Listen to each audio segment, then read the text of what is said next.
শুটকি মাছ বা dried fish বাংলাদেশের অনেক মানুষেরই পছন্দের একটি খাবার, আবার অনেকের অপছন্দের একটি খাবার। কিন্তু এই মাছের নিউট্রিশন সম্পর্কে জানলে আপনিও চাইবেন এই মাছটা রেগুলার কোয়ান্টিটিতে কনজিউম করার জন্য।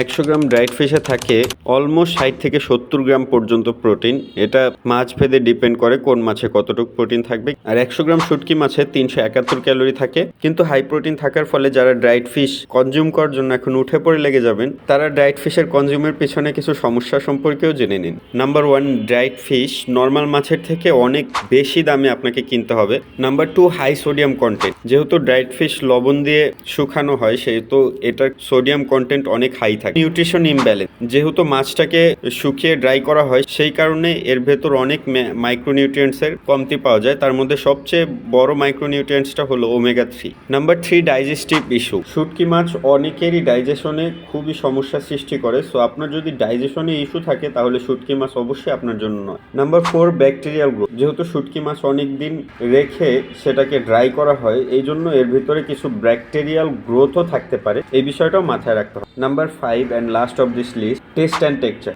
অনেকের কাছে শুটকি মাছের টেস্ট এবং টেক্সচারটা ভালো লাগে না, সেজন্য অনেকেই শুটকি খেতে পারে। এই বিষয়গুলো মাথায় রেখে আপনি যদি শুটকি মাছ খেতে পারেন, তাহলে এটা হতে পারে one of the great protein source in your diet. Thank you so much. আল্লাহ হাফেজ।